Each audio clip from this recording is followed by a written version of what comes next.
Welcome back to the Everything But the Bob podcast. We have just finished Bash Hour. You heard right. Well, I get a lot of messages. And guys, let me just remind you, I'm Benjamin Tarabello of a distillery in New York. I have a passion for New York.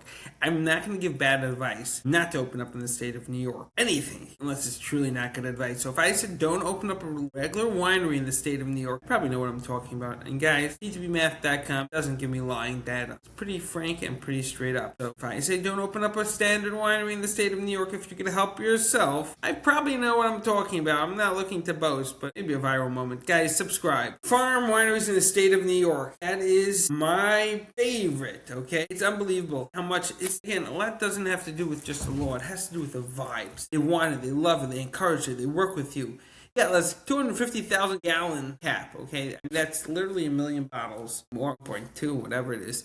This is an astounding 105,000 cases. When you get there and you gotta leave this group, unless you're like Manhattan getting every tourist into your shop, you've been successful. You can grow, you can handle it, okay? And this is why Finger Lakes, this is the designation of choice. So go for it. Good, you got 100% of grapes or other fruits from New York, whatever you're using. It's worth it, okay? You got some cool grape terrior in New York, or whatever that word is. You have Finger Lakes, Hudson Valley, Long Island, Lake Erie, Niagara, and Thousand Island. These are all in its own individual style. Go for it. And if you want to make meat, you got honey, and no one has to tell you how great New York honey is. You got blueberry wine, okay? I don't know what that is, but guys love its praise, and blueberries are New York. There's everything here. We have the Coopers here, obviously labels and packaging, and if you don't have someone reach out, we'll give it to you at ttbmath.com. It is a place to be. In the wine industry, even relative to California, shots at Gavin Newsom, you guys are crazy taxing the small places because you're like, oh, I got successful, no one's going to compete with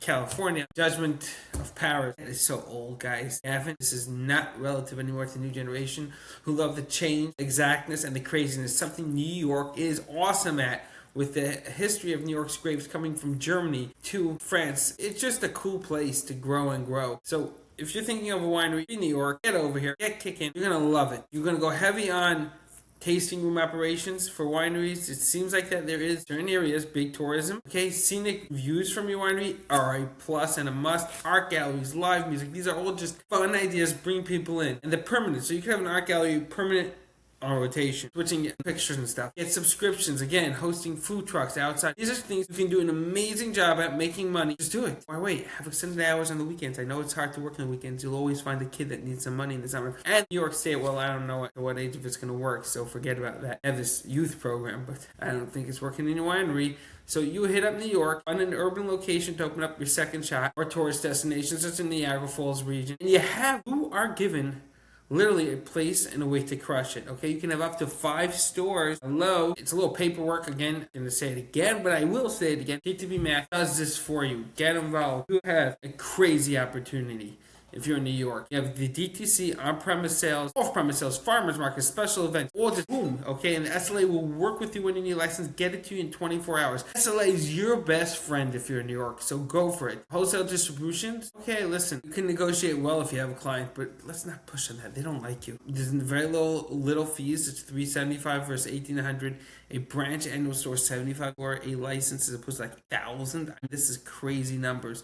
No brand registration, tax advantages that you have. That is huge. Exempt from equipment tax benefits. There's certain agriculture assessment benefits if when you grow your own grapes. You get grants, okay? Even before making the wine and selling it, you're making money. So as I said, and let me say it again, get your grapes from New York. Sign up to have an agricultural requirement, to meet the agricultural requirements, the acreage, like New York law, and get at it, okay? This is great. I think it's like 7 acres producing $50,000 annually, 7 acres or more, $10,000 annually. So you're going to have to figure out which one works for you. These are grants. These are great. Stop with procrastinating and thinking you're going to do better with Napa Valley. Get out, Gavin out of your head, and start crushing it with New York. Guys, you're here with Ben Tarabello on the Everything But the Bob podcast, CEO of TVMath.com. Make sure you follow and subscribe. We'll see you all tomorrow.